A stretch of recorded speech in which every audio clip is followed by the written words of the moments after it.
कोई D block के तत्व तो पढ़ चुके थे, है ना। एफ ब्लॉक के तत्वों का इंट्रोडक्शन पढ़ लिया था। अब हम पढ़ने जा रहे हैं लेंथेनाइड तत्व। लेंथेनाइड तत्व एफ ब्लॉक के तत्व होते हैं। एफ ब्लॉक के तत्वों में दो सीरीज होती है, लेंथेनाइड की और एक्टेनाइड की। हम बोल रहे हैं कि लेंथेनम जो होता है, लेंथेनम 57 के बाद, अब देखो लेंथेनम 57 किस में था, डी ब्लॉक की 5D सीरीज़ में था। हमने बोला था डी ब्लॉक की 5D सीरीज़ में लेंथेनम के जस्ट बाद एफ ब्लॉक के तत्व आ जाते हैं, फिर डी ब्लॉक के कंटिन्यू होते हैं। तो लेंथेनम 57 के बाद आने वाले तत्वों के कारण इन्हें हम क्या कहते हैं, लेंथेनाइड कहते हैं। टोटल इसमें 14 तत्व होते हैं जिनका परमाणु क्रमांक 58 से लेके 71 तक होता है। सामान्य संकेत अपन इनको Ln से दिखाएंगे, बार बार लेंथेनाइड लिखने की आवश्यकता नहीं है। इनका सामान्य इलेक्ट्रॉनिक विन्यास जो होता है 4f1 से लेके 14 तक, मतलब 1 से 14 तक अपन लिख सकते हैं। और 5D में 0 से 1 तक, कि 0 भी आ सकता है 1 भी आ सकता है। और 6s2 हमेशा क्या रहेगा, 6s2 रहेगा। अब हम बात करें, सबसे पहले तो बात कर रहे हैं 57 से लेके कितने तक हैं, ये 71 तक है। 57 को ये रहा, ये लेंथेनम है जो अपन ने किसका लिखा है, ये हमारा 57 वाला अपना डी ब्लॉक का था जो हमने यहाँ दर्शाया है। शुरू सीरियम से हो रहे हैं 58 से लेके 71 तक। अब देखो देखना चाह रहे हैं, ये है ये CE cerium, PR praseodymium, ND neodymium, PM promethium, SM samarium, EU europium, GD gadolinium, TB terbium, DY dysprosium, HO holmium, ER erbium, TM thulium, YB terbium और LU ल्यूटेशियम। इसका ऐसे इनका नाम है। अब देखो हमारा मेन काम है इनका इलेक्ट्रॉनिक विन्यास लिखना है। जैसे हमने उसमें सिखाया था ना वैसे ही सिखाएंगे। यहाँ दिख रहा है 2 और 8, वहाँ पे हमने दिखाया था कि भाई है ना ये विन्यास पॉसिबल नहीं होंगे, वैसे ही हमने यहाँ पे लिख दिया है। 2 और 8 विन्यास नहीं पाया जाएगा। अब देखो पहले से शुरू कर रहे हैं अपन लिखना, पहले से शुरू कर रहे हैं अपन ने लिखना। ये देखो पहले शुरू कर रहे हैं, ये अपना 4f1 5d1 6s2 हो गया, ये तो है ना। अब देखो हमने बोला 2 नहीं आ सकता, तो मतलब अपन यदि इसको लिखें 4f2 5d1 6s2, तो ये तो आ नहीं सकता, तो उसको परिवर्तित करेंगे। परिवर्तित करने के लिए क्या करेंगे, डी के इलेक्ट्रॉन को यहाँ ले आएंगे। जैसे ही लाएंगे ये क्या हो जाएगा, 4f3 5d 0 हो जाएगा, मत लिखो उसको 6s2।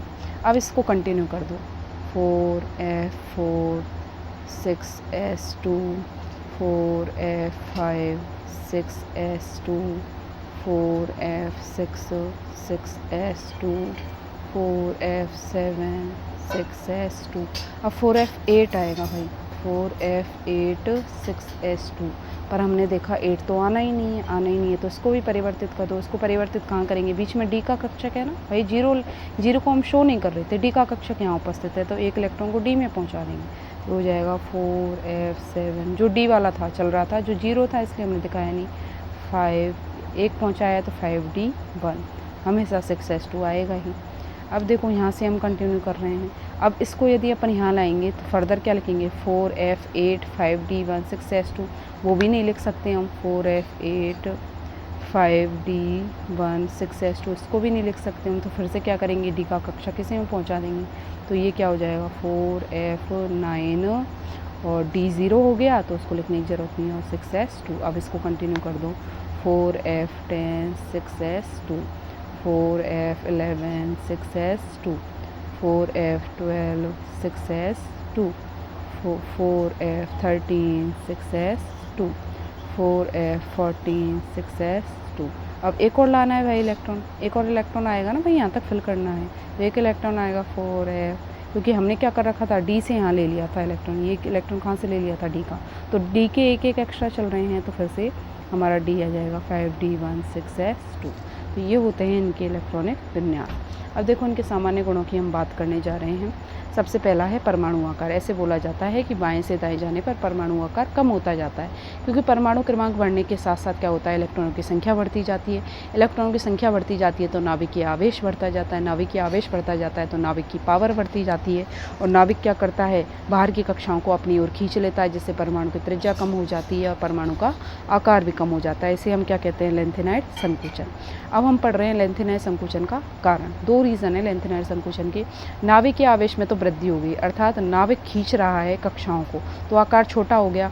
और परिरक्षण प्रभाव में कमी हो गई, अर्थात नाभिक के चारों ओर जो इलेक्ट्रॉनों का परिरक्षा थी, जो इलेक्ट्रॉनों ने नाभिक को बचा रखा था, उसकी कमी हो गई। तो नाभिक की पावर अब भी है तो वो कक्षाओं को खींच कर उसका साइज़ को छोटा कर देगा। तो हमने क्या बोला, परमाणु क्रमांक बढ़ने के साथ साथ इलेक्ट्रॉनों की संख्या बढ़ती है, नाभिक के आवेश बढ़ता है, जिससे आकार कम हो जाता है। लेकिन एफ कक्षकों का परिरक्षण प्रभाव कम होने के कारण भी क्या हो जाता है, आकार कम हो जाता है।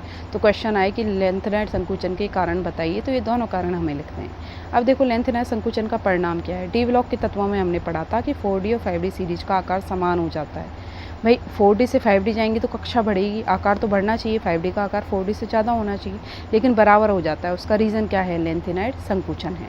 और लेंथेनम हाइड्रोक्साइड से अपन ल्यूटेशियम हाइड्रोक्साइड तक जाते हैं, तो ये क्षार हैं। इनके हाइड्रोक्साइड किस प्रवृत्ति के होते हैं, क्षारीय प्रवृत्ति के होते हैं। तो बाएं से दाएं जाने पर हमारी क्षारीय प्रवृत्ति क्या होती जाती है, घटती जाती है। उसका रीज़न भी क्या है, लेंथेनाइड संकुचन। ऑक्सीकरण अवस्थाओं की बात करें तो सबसे ज़्यादा ऑक्सीकरण अवस्था जो होती है, ऑक्सीकरण अवस्था देखो, दूसरा पहला गुण इलेक्ट्रॉनिक विन्यास था, दूसरा परमाणु का आकार हो गया, तीसरा ऑक्सीकरण अवस्था पढ़ रहे हैं। सबसे ज़्यादा स्थायी ऑक्सीकरण अवस्था +3 सबसे स्थायी ऑक्सीकरण अवस्था होती है।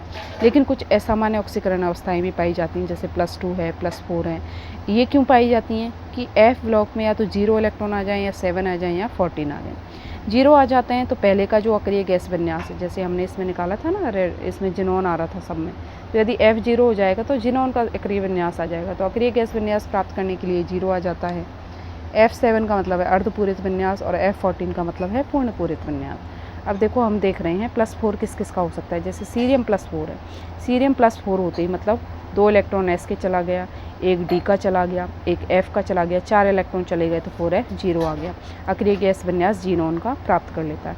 टर्बियम का देखें +4 आ गया, वही 2 उसके चले गए, S के 1 D का चला गया, 1 F का चला गया, 4F7 आ गया, मतलब अर्धपूरित स्थायी विन्यास आ गया। तो इसलिए +4 ऑक्सीडेशन स्टेट दर्शाते हैं।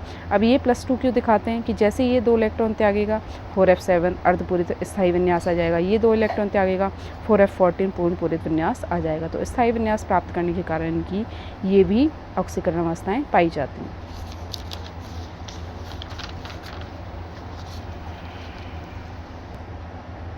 अब देखो 4th गुण है सामान्य अभिलक्षण, कि लेंथेनाइड जो होते हैं उनमें चांदी की तरह वो सफ़ेद होते हैं, नरम धातुएं होती हैं। बच्चों थोड़ा कैमरा इधर उधर होगा क्योंकि मेरे पास स्टैंड नहीं है, मैंने हाथ से पकड़ा हुआ है, ठीक है, मैनेज करना। आगे पढ़ रहे हैं। सामान्य अभिलक्षण, कि लेंथेनाइड जो होते हैं चांदी की तरह सफ़ेद होते हैं, बिल्कुल चांदी जैसे चमकती है, नरम धातुएं होती हैं। लेकिन देखो तुरंत ही एक अपवाद आ गया, समेरियम। समेरियम ऐसा होता है जो स्टील की तरह कठोर होता है, एकदम कठोर, जिसका गलनांक क्या होता है 1623 केल्विन। ये ऊष्मा और विद्युत के सुचालक होते हैं, मतलब करंट का फ्लो होता है इनमें। ये रंगीन होते हैं, रंगीन मतलब कलरफुल, अलग अलग रंग के पाए जाएंगे। कलर का रीज़न क्या है कि F कक्षक में F ऑफ कोर्स में अयुग्मित इलेक्ट्रॉनों के कारण ये कलर दिखाते हैं, ठीक है। जब हम फर्दर MSc में पढ़ते हैं तो हमें पता लगता है कि FD ट्रांजिशन के द्वारा कलर दिखाते हैं। फिलहाल हमें इतना ही जानने की आवश्यकता है। लेंथेनम +3 और ल्यूटेशियम +3 रंगहीन होते हैं, क्योंकि इसमें F0 विन्यास होता है, इसमें F14 विन्यास होता है। अयुग्मित इलेक्ट्रॉन है इसलिए क्या होते हैं, रंगहीन। F0 की बात करें, लेंथेनम +3 और सीरियम +4 इनमें F0 इलेक्ट्रॉनिक विन्यास है। F14 की बात करें तो ये टर्बियम +2 और ल्यूटेशियम +3, इन दोनों में जो है अयुग्मित इलेक्ट्रॉन 0 हैं, इसलिए ये क्या हो जाते हैं, प्रतिचुंबकीय हो जाते हैं। अनुचुंबकीय, बाकी के सारे जो लोग हैं वो क्या होते हैं, अनुचुंबकीय होते हैं, क्योंकि सब में अयुग्मित इलेक्ट्रॉन पाए जाते हैं। ऑक्साइड व हाइड्रोक्साइड की बात करें, इनके ऑक्साइड व हाइड्रोक्साइड क्षारीय होते हैं। लेंथेनाइड संकुचन के कारण यहाँ से यहाँ जाने पर इनकी क्षारीयता कम हो जाती है।